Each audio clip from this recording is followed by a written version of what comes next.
Economists, development agencies, and international media have all written off Burkina Faso for decades. According to them, Burkina Faso was a basket case and a story of what happens when colonial extraction, corrupt governance, and jihadist insurgency collide in one of the world's most unforgiving environments. And for a long time, the numbers actually back that story up. For decades, Burkina Faso ranked consistently among the 5 poorest countries on Earth. This is despite the fact that underneath its soil is full of gold. But then, something happened.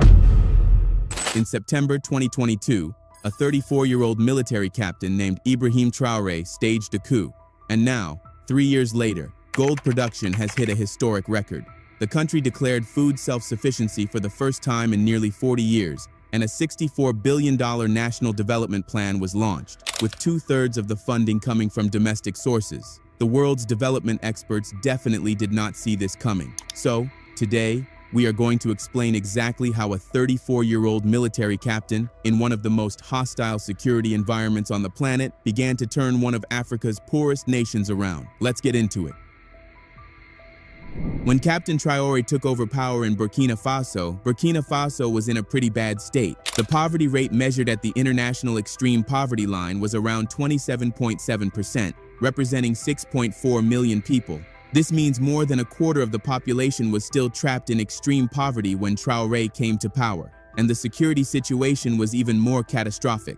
The Burkinabe state was in control of barely 60% of its territory when Traore took power in 2022. Yes, about 40% of the country, including major agricultural regions, mining areas, and transport corridors, was effectively controlled by jihadist armed groups, and over 2 million people had been internally displaced. But look what happened in the space of just 3 years.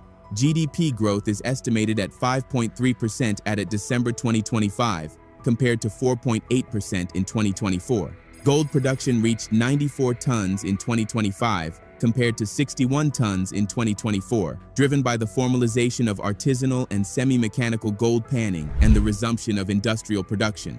The current account balance is estimated to have turned into a surplus of 1.1% of GDP in 2025, driven by the rise in the price of gold. Burkina Faso, as of 2025, ran a current account surplus. Let me say that again. Burkina Faso, a country that spent decades bleeding money, running deficits, surviving on foreign aid, and being treated as one of the poorest nations on Earth, is now earning more from the outside world than it is spending. Do you understand how big that is? Powerful countries like the United States and France are still battling massive deficits. Yet Burkina Faso, a landlocked country fighting terrorism and sanctions, is now running a current account surplus. That is not a small achievement. That is an economic reversal nobody is talking about. But it does not stop there.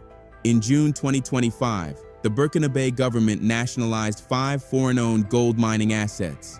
Then, using revenue from the mining sector, the government reportedly repaid more than $2 billion in domestic debt, cutting the country's domestic debt burden by nearly a quarter and strengthening its fiscal position.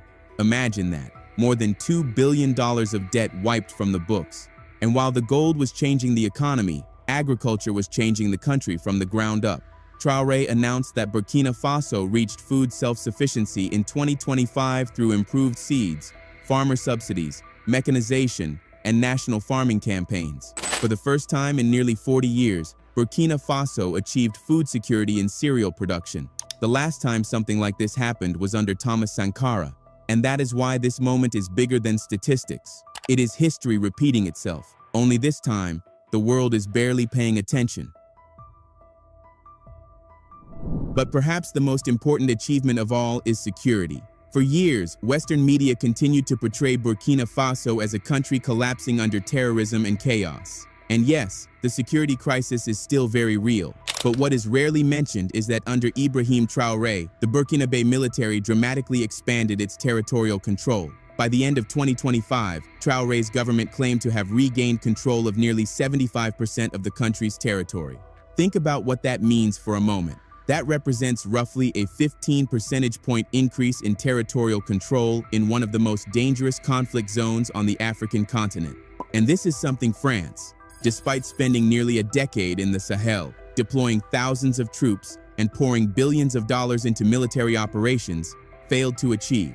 Now, whether one agrees with Traore politically or not, the numbers coming out of Burkina Faso no longer resemble the numbers of a collapsing state, a current account surplus, billions in debt reduction, food self-sufficiency, expanding territorial control, rising state revenues. These are not the indicators of a government losing control. They are the indicators of a country moving in a direction almost nobody predicted. And that brings us to the real question.